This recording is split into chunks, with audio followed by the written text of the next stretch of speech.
So we're going to talk about what exactly a root canal is. So consider it this way. There's a nerve inside the tooth, and then there's a layer outside of it called the dentin, and then there's a layer outside of that that's the protective coating of the tooth called the enamel. So you got 3 layers of the tooth. If you have a cavity that gets to the nerve, or just even gets really close to it, then that nerve gets infected, and then the nerve starts to die. And then that's sometimes when it hurts a lot, but sometimes you don't feel the pain because the nerve goes south. But what it also does is it creates a lot of bacteria, and it creates a lot of infection. And the infection's like a lime juice where the pH is really low, like a battery acid type thing. And so it just leaks into the jawbone. Well, what that does is it creates a hollow space in the jawbone. So you actually start to lose bone around the roots of the teeth. So depending on where you are in the process of needing a root canal, it could be just forming, it could just be a little painful. You can maybe feel no pain, but the infection's in the bone growing and there's no nerve, so there's no sensation occurring. But essentially it's the nerve in the tooth has gone south, and then you only have 2 options at that point, currently speaking, with modern day techniques. You can remove the tooth and remove the infection and let it heal, and we live to fight another day with a dental implant. Or if you want to save the tooth, then the tooth remains, we make a small hole in the top of the tooth, and we go into each of the canals of the teeth. Sometimes they have 4, sometimes they have 1. If they have 4 canals, it's a longer procedure. If they have 1 canal, it's an easier procedure, typically speaking. And we go in and we put in a lot of different things that sterilize it and clean it out. And then we fill it up and seal it closed, almost like a Teflon tape type thing. You know, with plumbing, you just kind of block it off so fluid can't get in there anymore. You seal it closed, and now consider the top of the tooth that you actually chew on as weakened. So we're going to have a crown that goes on top of that tooth and holds all those weakened pieces together. It dissipates the forces evenly down the tooth, and that's what a whole root canal and crown procedure is going to be. It's going to be saving a tooth where the nerve is infected, or it's gone so far that it's irreversibly damaged that that has to occur, filling it with a sterile material, and then putting a crown on top of it. Now, that's the high level. Every patient's a little bit different, so when you talk to your dentist about it, make sure you can ask them questions about the x-rays, you can have them to tell you more detail that's specific to you.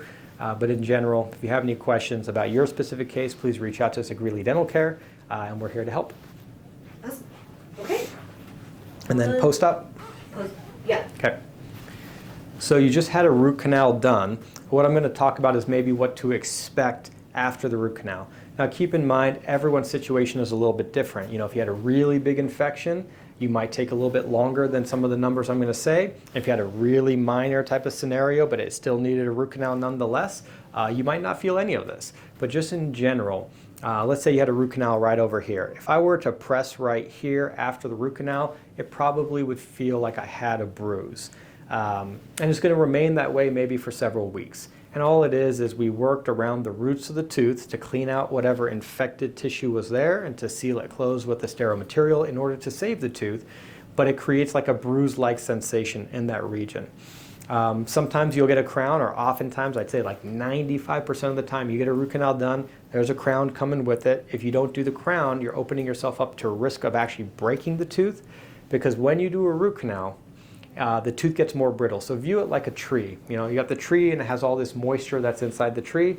Well, if it gets struck by lightning, there's no vitality to the tree anymore. It's a little bit more brittle.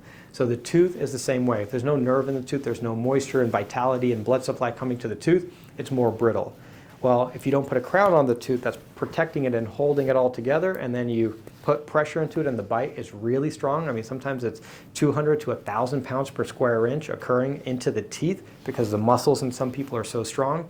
You could break the root canal or break the root or cause a microfracture that leads to failure. So that crown is very, very important. So a lot of times you leave with a temporary crown. What to watch for is after all the numbing wears off and you start biting down normally again, if you start feeling like you're hitting that root canal treated tooth early, I want you to give us a call or call your dentist and come in, and they'll adjust the bite a little bit so you don't bite into the tooth that hard. And then a couple of weeks later, you get a permanent crown that goes on top of it. And then fast forward to maybe 6 months to a year later, we're going to get new x-rays, and we're going to be able to compare your x-ray from the surgical date or the root canal date to your x-ray a year later, and what we want to see is a change. We want to see bone formation, we want to see healing occur, and then at that point we'll truly be able to tell you that root canal has been successful and it's going to be with you for a very long time. Just keep in mind, anytime you do a root canal, typically speaking, it's not as good as a tooth you were born with that has no work on it for obvious reasons. So in the future, we may be talking about dental implants, but saving teeth is in my DNA. Obviously, I'm a dentist. If you need a root canal and we choose to save the tooth, I would always elect to, usually speaking, do a root canal the first time.